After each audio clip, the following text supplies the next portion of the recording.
Kyle Lucatin and Michael Lindsay with Vital MX. We're here at Monster Mountain Motocross Park in Alabama trying out the 2014 Yamaha YZ250F. A few months ago, we had the chance to try out the pre-production YZ250F for 2014, and essentially it was the same thing that we tried today, but Yamaha hadn't gone into full production with it. Basically, they did a limited number of bikes just to run the bikes through the system, make sure on the manufacturing side everything was great, and then they went ahead with full production. So not really any tweaks that they did, but they wanted to bring us out here to Alabama, ride something completely different than California. Most of the tests that you see basically across the motocross media are tracks in California, somewhere in California, and coming out to another track is not only a very cool experience to get to ride some new soil, just experience a completely different environment. Michael here has actually never been beyond Nebraska, you said? That's yep. The farthest?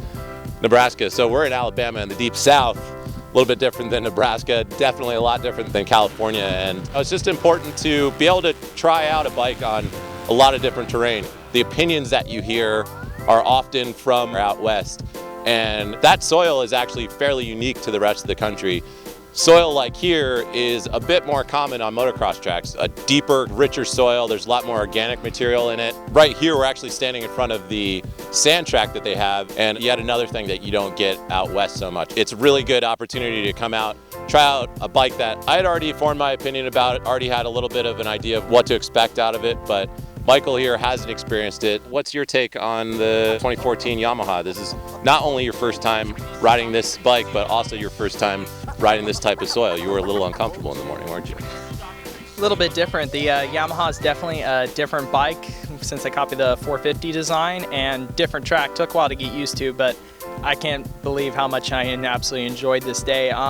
Starting off with the bike, of course, everybody knows that Yamaha had probably the most aging motor design. Pretty much motor is almost a shining example of the original 01. You can swap around a bunch of parts and probably make it run still. I'm kind of happy that they waited to do the FI bike. A lot of people were cramming for it, but I'm happy that they took that first 3 years with the 450 and then waited to the second generation, because I think it really transferred over quite well into this bike. So basically, this is a completely redesigned motor for Yamaha. It's now a 4-valve head. It's reversed like the 450. They took everything they learned there. You've got intake up front, exhaust come out the back, wrapping around. For anybody who doesn't know the reason why they did that with the engine, one of the main reasons is the intake now has a straighter shot. Basically, they're looking for power. Everybody's crammed that they need a better engine, and this delivers. I was extremely impressed. Like I said, I formed my opinion about the old one. Always like, I gotta ride this bike, but this is competitive to be one of the best 250 engines you can buy stock right now. Mostly impressed with huge horsepower gains for them, but also low end. This one of the torquiest 250 motors by far I've ever touched. I was impressed. Even though this is a faster track, you rarely downshift that much. It's kind of mini 450 feeling a little bit. It'll really lug and pick itself up and get back into the RPM band without really even touching the clutch. It'll just pull itself back to where it needs to be. I was just telling Michael, towards the end of the day when I was riding, I literally had the bike get ripped out of my hands going through a turn because it had a little bit more down low than I was expecting. I was slipping the clutch, going through a rutted turn and going up this hill that's right behind us, and let go of the clutch, and the bike literally ripped out of my throttle hand, which I've never had happen before. So that's kind of cool experience. It was a little scary. But you know, that's more a testament to the power and less of a testament to my skill. But overall, I think the power is really impressive. Coming into this, old saying popped into my head. I always thought the last generation Yamaha was extremely comfortable and easy to ride, but a slow bike always handles well. Immediately realized how much quicker this is. Frame is extremely similar to the 450, couple little different changes in the frame, gusseting, cradle wise and stuff. So rode the 450 a couple times. I feel like there's on the 450, I'm somebody that would say there's a little bit of front end push with that model. The 250, some of the absolute longest ruts here you can feel a little bit, but with the increased power, I was more worried about how the overall chassis would be, and the whole setup of the entire bike was actually extremely impressive. Even coming down to still how the engine makes the whole bike react. More power, it still handled amazing, and even down to the suspension.